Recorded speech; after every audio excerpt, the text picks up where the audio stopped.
Hi, it's Russ from Pro Tools Expert, and I've got myself a copy of these two new Engl amps that have come from Universal Audio, part of the Universal Audio powered range, so you can either use them with Apollo or with one of their cards or one of their expansion boxes that you can hook off the back of your computer.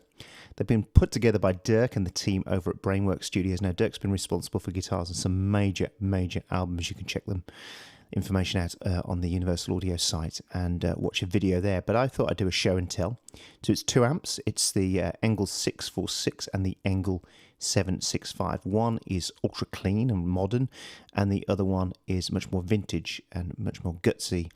And so I've been playing with them for about an hour. So first I'm going to do you a show and tell of them, and then I'll let you have a listen to them. So both of them are very similar. You have this main interface here, and this is the, as I say, the super modern one. It gives you 4 channels, and then we have the vintage one that gives you 2 channels, clean and dirty. And this gives you a variety of clean lead and 2 leads and a crunch. And then also on both of them, we then have FX racks. You open those up, and they're exactly the same. And then you can just go through and change the different things depending on which one you've got. But the FX racks are pretty cool. So what we have a noise gate on this side.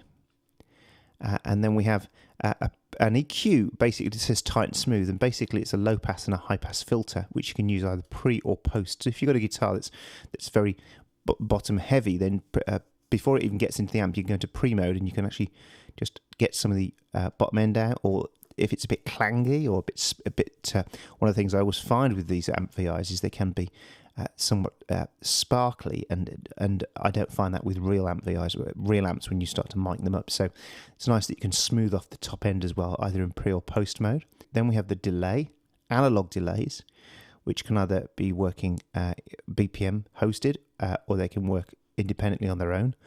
And we have a mixer feedback and a lo-fi option on those. Then we have the record chain. Now, because Dirk has worked on so many tracks, you can go through and try his different chains of mics and channels from Neve desks and all sorts of stuff like that. So he's modelled all these different mics, different channels, and you can go through and try them. Now, what's very cool as well and very well thought out is if you're trying these things out and you're playing your guitar, you don't want to keep stopping playing your guitar and trying and clicking on the next one. So you can either click through manually if you really want to, or you can go to this auto mode where you can choose the amount of bars and you can play for, let's say, 4 bars, then it switches onto the next record chain, and they are vastly different, and we'll look at some in a while. And then we also have, if you've got a guitar that's an old vintage one and you need to just push the gain into it a bit harder, then you can push that in, or you can back it off if it's a pretty sort of like intense guitar with a lot of power coming out of it. You can back it off on the input gain.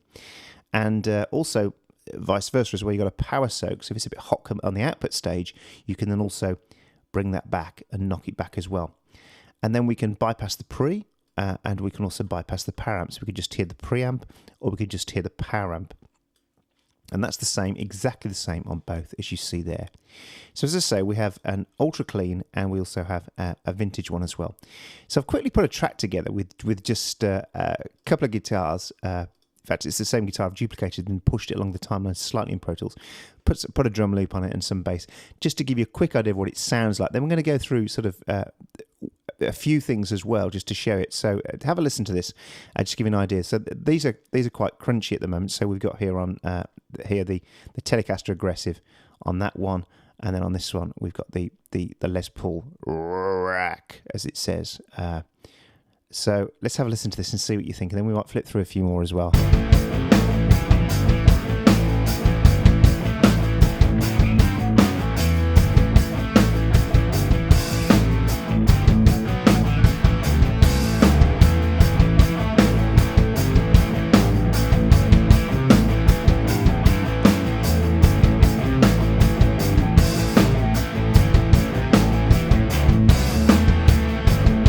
So let's go to one. That's just me messing around on my Telecaster, but I've got Seymour Duncan humbuckers on it, so I've got it on the rear position, and that sound at the moment is the Tele Aggressive. So if we just bring that back to its standard position for a second, just solo that. But there's a variety. So this is the modern amp first. So Strat aggressive, Strat heavy,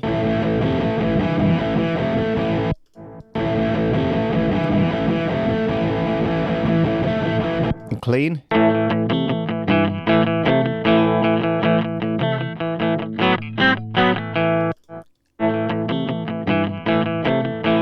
What I'm going to do actually is I'm going to plug my guitar back in. Okay, so let's go through some sounds now. So we can go to listen here. So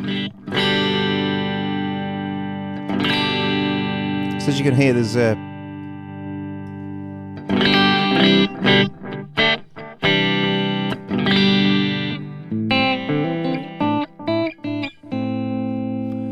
and we can go through a few of those sounds.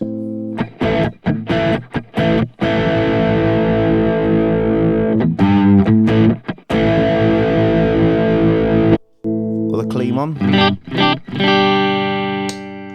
I've put my guitar in Strat mode now, so I'm single coils. And this is where you can start to do things like you can go back into the effects rack and we can start to push the input gain if it's just...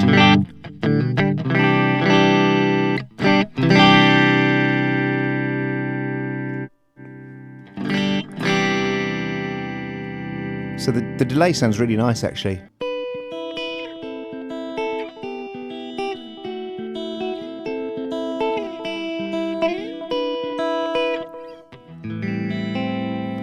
So what I love about these amps, and this is the modern one, this is much cleaner and we'll see this in a while. So let's go through to another sound, so a crunchy one.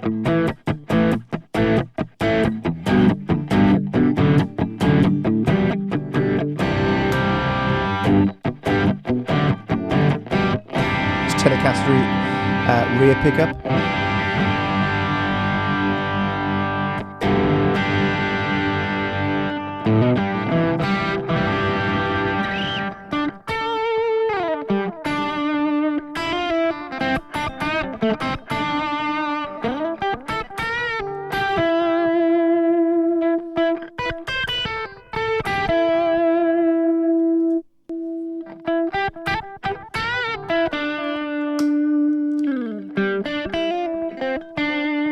So as you can hear, it's really, really nice. That's metal.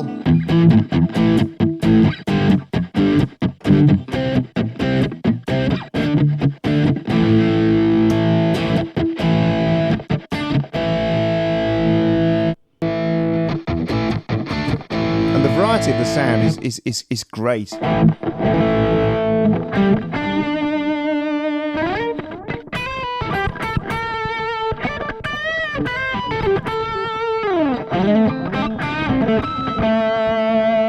And obviously some of you who can actually play a lead guitar would actually make that sound much sweeter. So Les Paul aggressive. So I'll go back to humbuckers now. You can hear that going through the mic.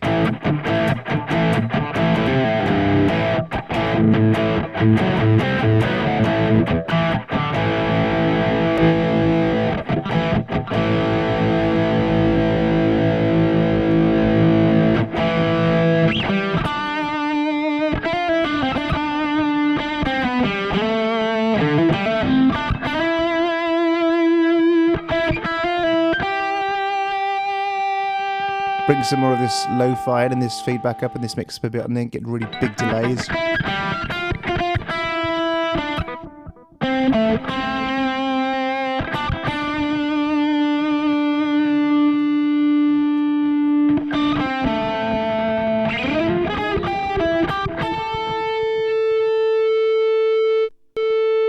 Make them much longer as well.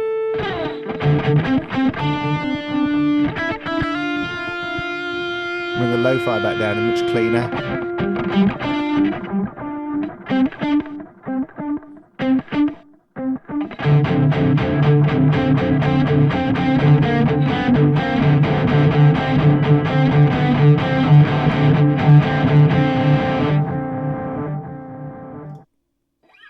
Les Paul clean.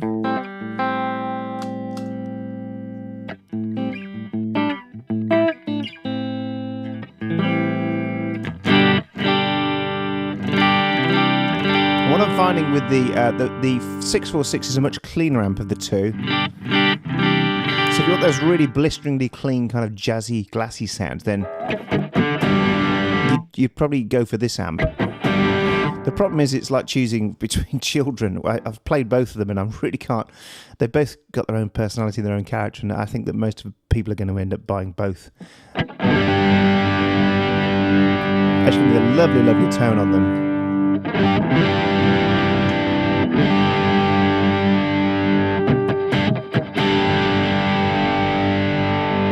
And so we can then go through and just listen to some of these.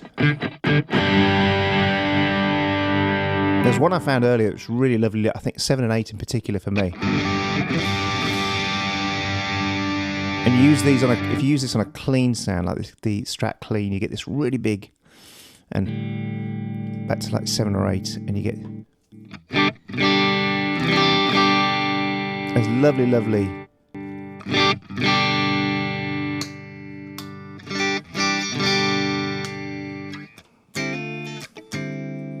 And again, we'd push the input gain up a bit harder as well.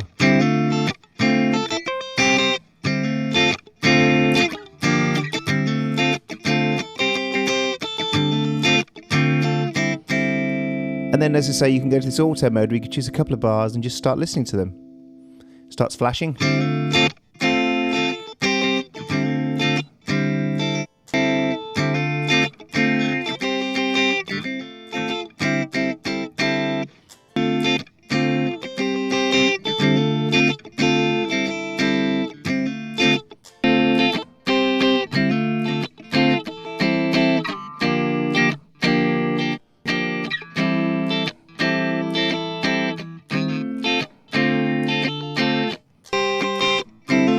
So it's 414 there then, a couple of SM57s on as well. It's warming up a bit, but there's absolutely tons of them, so you could go through and listen, and there's all sorts of stuff. You come down here and there's even secret setups and stuff like that to go to something like that.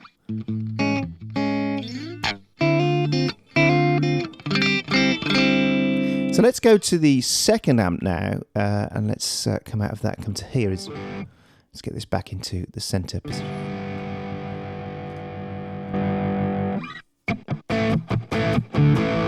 Now this is much more creamy and warm, as I say, so we can go through some of the sounds on here. So you'll hear straight away, so if we go Strat Clean,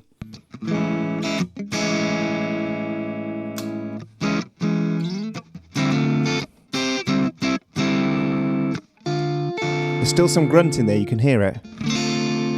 Just turn that up a bit more. Now, of course, as well, can then go back in here. And then we can knock it back on the input gain a bit.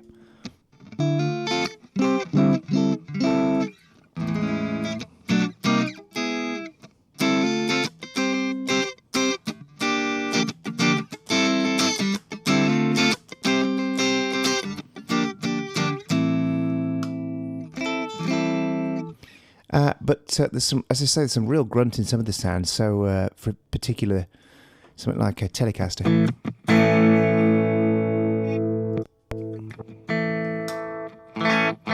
Get those. And then we can get some real grunts.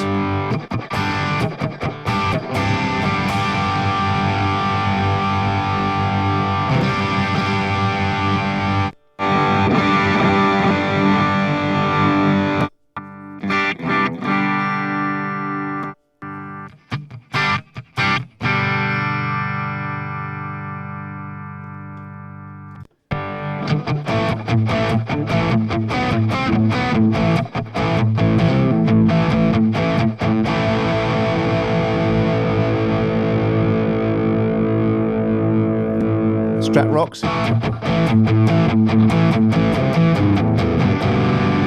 So if I've gone now into double humbuckers again.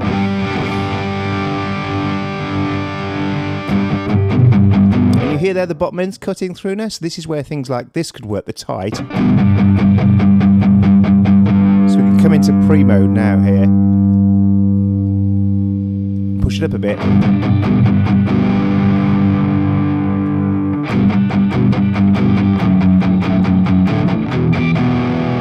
And then smooth it as well.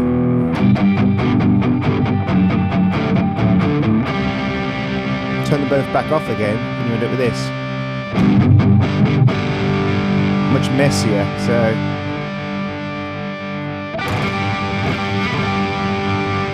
So you can hear that really does make a difference. Then again, we could step through on some of these secret sounds of Dirk's that he's created.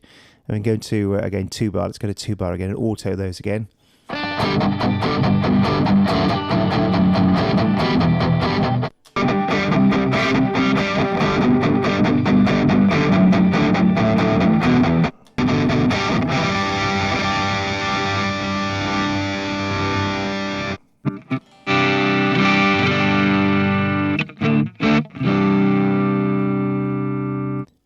Now, what you'll probably be able to see straight away, or hear straight away, should I say, is that the variety of sound on these amps is fantastic.